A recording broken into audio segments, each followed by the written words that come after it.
26 नवंबर 2005 अहमदाबाद के नरोल सर्कल इलाके में एक एनकाउंटर होता है। सोहराबुद्दीन शेख नाम का गैंगस्टर मारा जाता है। ये कोई आम क्रिमिनल की मौत नहीं थी, ये तो बस शुरुआत थी उस आदमी की कहानी की जो एक छोटी सी प्लास्टिक पाइप कंपनी से निकलकर इंडिया का मोस्ट पावरफुल होम मिनिस्टर बनने वाला था। लेकिन अमित शाह की कहानी जितनी आसान लगती है उतनी आसान नहीं थी। इनकी कहानी में मर्डर चार्जेस, पॉलिटिकल मैनिपुलेशन के एलिगेशन, जेल की काली रातें और देश का सबसे कंट्रोवर्शियल एनकाउंटर केस भी शामिल है, जिसके बाद मीडिया और पब्लिक इन्हें एनकाउंटर स्पेशलिस्ट कहने लगी। आखिर क्या है अमित शाह की सच्चाई?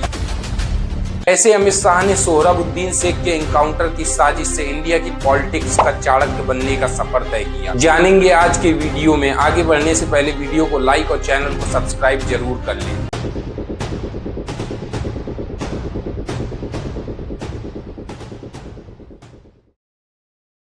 22 जनवरी साल 1964 के दिन मुंबई में रहने वाली गुजराती फैमिली के घर एक लड़के का जन्म हुआ, जिसका नाम था अमित अनिल चंद्र शाह। अमित शाह के पिता गुजरात के एक बहुत बड़े पीवीसी पाइप मैन्युफैक्चरर थे। अमित शाह ने बचपन से ही देखा बिजनेस कैसे चलाया जाता है, नेटवर्किंग कैसे बनाई जाती है। अमित शाह ने अहमदाबाद से अपनी स्कूलिंग की और फिर अहमदाबाद के ही सीयू शाह साइंस कॉलेज से बायोकेमिस्ट्री में ग्रेजुएशन की पढ़ाई पूरी। अमित शाह का शुरू से ही पढ़ाई में कोई इंटरेस्ट नहीं था, बल्कि उनका इंटरेस्ट था पॉलिटिक्स में। अमित शाह की पॉलिटिक्स की रियल कहानी की शुरुआत हुई साल 1978 में, जब वो मात्र 14 साल के थे, क्योंकि उसी साल उन्होंने ज्वाइन किया राष्ट्रीय स्वयंसेवक संघ आरएसएस। आरएसएस की शाखाओं में अमित शाह ने 3 फंडामेंटल चीजें सीखी जो उन्हें अपनी आगे की पॉलिटिक्स जर्नी में बहुत काम आने वाली। यहाँ उन्होंने सीखा डिसिप्लिन, ऑर्गेनाइजेशन और लॉन्ग टर्म प्लानिंग। फिर आया साल 1982। इसी साल अहमदाबाद के आरएसएस सर्कल में एक मुलाकात हुई जो आगे चलकर पॉलिटिक्स की सबसे स्ट्रॉन्ग अलायंस बनने वाली थी। यह मुलाकात नरेंद्र मोदी और अमित शाह की थी। नरेंद्र मोदी अमित शाह से 14 साल बड़े थे और आरएसएस में एक सीनियर प्रचारक थे, और अमित शाह बिजनेस और नेटवर्क को अच्छे से समझते थे और पॉलिटिक्स में उनका अट्रैक्शन तेजी से बढ़ रहा था। ये सिर्फ दोस्ती नहीं थी, बल्कि एक ऐसी जोड़ी थी जो आगे चलकर पॉलिटिक्स के लिए सारी हद पार करने वाली थी। फिर आता है साल 1987 का समय। इस साल अमित शाह ने बीजेपी को ज्वाइन कर लिया। अमित शाह अब अपने आप को ग्राउंड लेवल पर मजबूत करने लगते हैं, लोगों से मिल रहे थे, बूथ लेवल पर काम कर रहे थे, पार्टी की सभी छोटी बड़ी मीटिंग्स पर भाग ले रहे थे और इसी के साथ नरेंद्र मोदी से भी अपने कनेक्शन को मजबूत कर रहे थे। ये सब एक लॉन्ग टर्म प्लानिंग का हिस्सा था। ये सब ऐसे ही 10 सालों तक चलता रहता है। इसके बाद अमित शाह ने साल 1997 में बीजेपी के टिकट पर गुजरात की सरखेज विधानसभा सीट से चुनाव लड़ा। अमित शाह ने इस चुनाव में 24,689 वोटों के बड़े अंतर से जीत दर्ज की। फिर आता है साल 2001, जब कुदरत ने नरेंद्र मोदी और अमित शाह की किस्मत लिखी। उस समय पर गुजरात में भीषण अर्थक्वेक आता है, जिसमें 20,000 से ज्यादा लोगों की जान चली जाती है।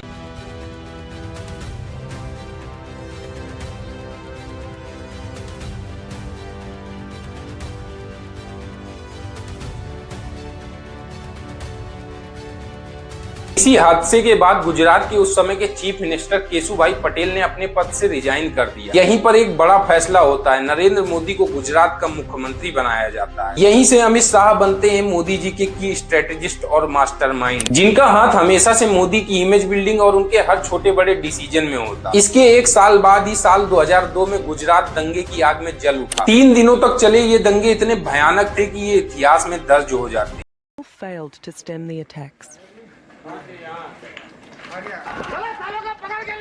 India is no stranger to violence. For centuries, zealots have killed in the name of religion. But there's something very different about what's been happening in Gujarat. Yeah, keep safe and stay there, Ram.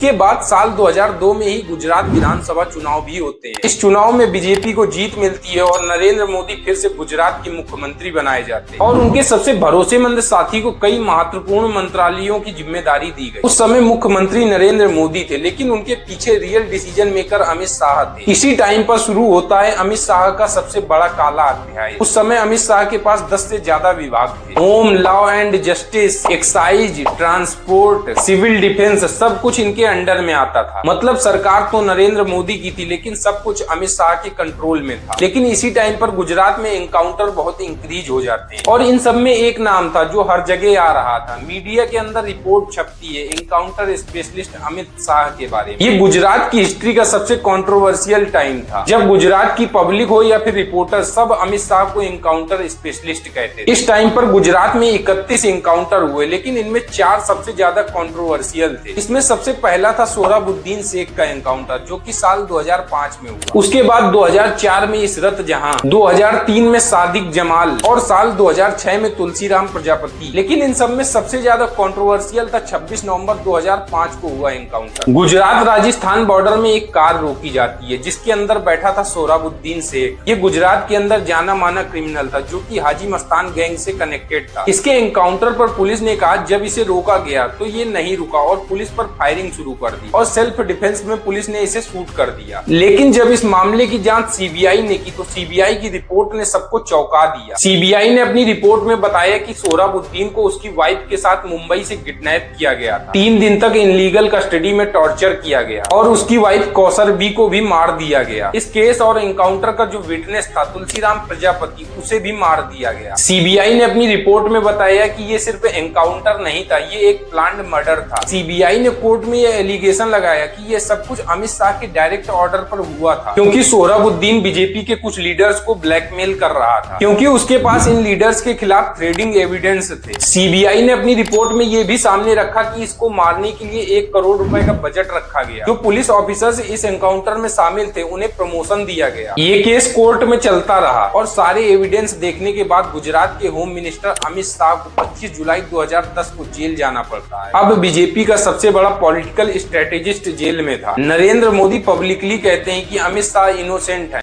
मोर्चे पर विफल सरकार ने विरोधियों पर निशाना ताकने के तहत सीबीआई का पूरी तरह राजनीतिकरण करते हुए, सीबीआई का मिसयूज करते हुए गुजरात के एक विकास में अग्रिम हरोल में काम करने वाली सरकार को, गुजरात की विकास यात्रा को अनेक संकटों को में घेरने का एक षड्यंत्र किया है, साजिश किए हैं। इसी का ये नमूना है। शाह निर्दोष है सर क्या? श्री अमित शाह संपूर्ण रूप से निर्दोष हैं। उन पर लगाए गए सारी बातें फैब्रिकेटेड हैं, राजनीति करने के हिस्से से। लेकिन कुछ महीनों बाद ही दिसंबर 2010 को अमित शाह को बेल मिल जाती है, लेकिन कुछ शर्तों के साथ। जैसे अमित शाह गुजरात में एंटर नहीं कर सकते, उन्हें हर हफ्ते कोर्ट में पेश होना होगा, उनके पॉलिटिकल एक्टिवनेस पर बैन लगाया जाता है और उन्हें दिल्ली में हाउस अरेस्ट में रहना होगा। लेकिन इस टाइम को अमित शाह ने बर्बाद नहीं किया, उन्होंने नेशनल लेवल पॉलिटिक्स को समझना शुरू किया। इसी के बाद साल 2014 में बीजेपी की सरकार बनती है और नरेंद्र मोदी पहली बार भारत के प्रधानमंत्री बनते हैं। 30 दिसंबर 2014 सीबीआई की विशेष अदालत का एक हिस्टोरिक जजमेंट आता है। अमित शाह के खिलाफ सबूतों की कमी के कारण उन्हें बाइज्जत बरी कर दिया जाता है। लेकिन यहाँ पर सवाल आता है, क्या सच में एविडेंस नहीं थे या 2014 में बीजेपी की सेंट्रल में गवर्नमेंट आने के बाद केस को रफा दफा कर दिया गया? क्योंकि आज तक सोहराबुद्दीन की फैमिली कहती है हमें जस्टिस नहीं मिला, कसूराबाई की फैमिली कहती है कि पावरफुल लोगों ने केस को इन्फ्लुएंस किया, लेकिन लीगली अब अमित शाह क्लीन हो चुके थे। पॉलिटिक्स में ये बहुत कम होता है कि किसी व्यक्ति पर इतने हाई एलिगेशन लगे और वो इतना ज्यादा पावरफुल बन जाए। 2010 से 2014 तक अमित शाह दिल्ली में थे, लेकिन उन्होंने इस टाइम को बर्बाद नहीं किया। इस टाइम पर अमित शाह समझ चुके थे कि गुजरात से निकलकर नेशनल लेवल पर अपनी पॉलिटिक्स डेवलप करना होगा। इसीलिए उन्होंने डेवलप किया data driven election strategy, booth level management technique, opposition research method, media management tactics. इसी स्ट्रेटेजी का यूज करके अमित शाह नरेंद्र मोदी को भारत का प्रधानमंत्री बना देते हैं। मोदी जी के प्रधानमंत्री बनने के बाद अमित शाह को बीजेपी का नेशनल सेक्रेटरी बना दिया जाता है। 2017 में यूपी में विधानसभा चुनाव था, इसकी जिम्मेदारी मिली अमित शाह को। अमित शाह की स्ट्रेटेजी से बीजेपी 403 में से 312 सीटें जीत जाती है। इसी के बाद मीडिया ने अमित शाह को नया नाम दिया, इंडिया की पॉलिटिक्स का चाणक्य। 2019 में फिर से बीजेपी लोकसभा चुनाव जीत जाती है और नरेंद्र मोदी के सबसे ट्रस्टेड व्यक्ति को भारत का होम मिनिस्टर बनाया जाता है। अब अमित शाह एक पीवीसी पाइप कंपनी से निकलकर इंडिया के होम मिनिस्टर बन चुके हैं। एक बात तो क्लियर है, जब भी पॉलिटिक्स की बात आएगी तो अमित शाह का नाम जरूर आएगा। आप अमित शाह और बीजेपी के बारे में क्या सोचते हैं कमेंट में जरूर बताएं। वीडियो अच्छा लगा हो तो वीडियो को लाइक और ज्यादा से ज्यादा शेयर करें और चैनल को सब्सक्राइब करना ना भूलें। मिलते हैं इसी तरह के एक और वीडियो में।